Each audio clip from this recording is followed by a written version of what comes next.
सरका की मधून सरका एका ओळी थांबा ना, जरा थांबा की जरास जरा थांबा. त्या खेळायला तर थांबा जरास. कलश घेतलेला सगळ्या नाही घेत. एक सेकंड.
बाहेर पाणी घाला.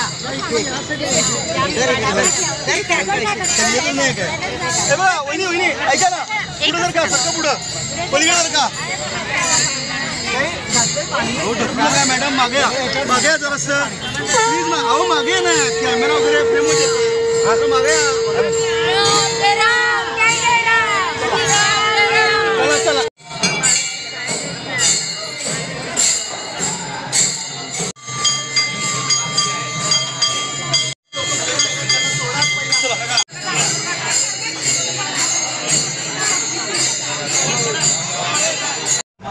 काढला का फोटो आमचा?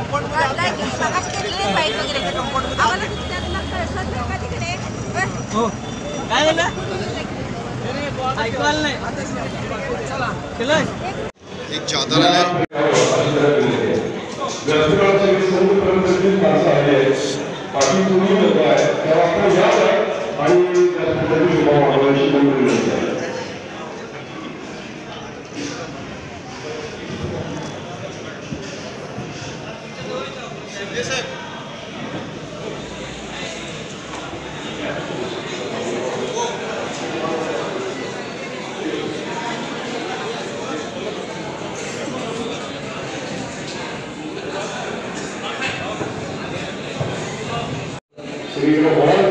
आपण त्याचा लाभ घ्यावा. त्यानंतर जे वर्षाला आहे ते माननीय जिल्हा संचालक विलासराव चौधरी स्मरण केलं असताना प्राप्तता झाल्याशिवाय राहू शकत नाही. असे ते भगवत नाम आहे. ती आपल्याला तिथं स्थापना होणार. त्या भारतवर्ष सर्व नागरिकांचं एक स्वप्न होतं.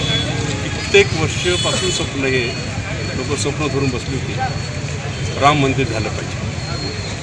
आम्ही सर्व जनता पार्लमेंट जाताना मोदी साहेबांना धन्यवाद देतो, अमित शाह साहेबांना धन्यवाद देतो आम्ही की आपण ही इच्छा सांगलीतल्या लोकांनी प्रकट केली, काही डुळ्या गेल्या यामध्ये.